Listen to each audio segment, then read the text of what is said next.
Petembak Jitu Kopassus Kostrad gempur jantung pertahanan OPM Puncak, Sebi dan Panglima KKB kabur. Elit petembak Jitu Kopassus dan tim gabungan pasukan perang TNI dari Kostrad menggempur jantung pertahanan OPM di kawasan Puncak. Diketahui, Puncak Papua Tengah merupakan basis pertahanan OPM karena bercokol pimpinan tertinggi OPM Goliat Tabuni. Namun sayang, saat dua markas pertahanan OPM dihancurkan, Goliat Tabuni dan Sebi diduga sudah menyingkir ke perbatasan Papua Nugiri dan Indonesia. Keduanya bersama sejumlah pasukan berhasil kabur. Namun dua komandan Bayalion OPM tewas dalam penyerbuan dan baku tembak tersebut. Dalam operasi ini, pasukan hantu TNI menembak mati seorang komandan batalion OPM, dua serdadu yakni Lison Murib alias Limar Elas di Kampung Kunga dan Alena Murib alias Alerit Murib di Kampung Gunalu. Lison Murib merupakan buronan. Namanya masuk DPO Polri sejak April tahun 2020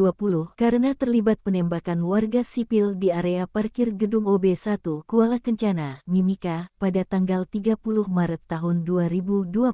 Lalu tahun 2021, ia kembali muncul di Kabupaten Puncak sebagai Danyon Kunga, memperkuat struktur bersenjata OPM di wilayah tersebut. Barang bukti diamankan dari Kampung Kunga yakni uang jutaan rupiah, senjata tajam, 5 unit HP, 1 unit HT, 1 unit teropong, munisi kaliber 5,56 mm dan dokumen jaringan separatis. Dari Gunalu, ditemukan uang tunai puluhan juta, 4 magazen, munisi kaliber 7,62 mm dan 5,56 mm, bendera bintang kejora, caps stempel TPNPB, dokumen permintaan dana dan perlengkapan komunikasi dan logistik. Diduga itu merupakan dana ilegal dan hasil merampas. Kapuspen TNI Majen TNI Kristomei Sianturi menjelaskan, operasi ini merupakan bagian dari pelaksanaan tugas pokok TNI dalam operasi militer selain perang. Sebab diatur dalam Undang-Undang Nomor 3 Tahun 2025 tentang perubahan atas UU No. 34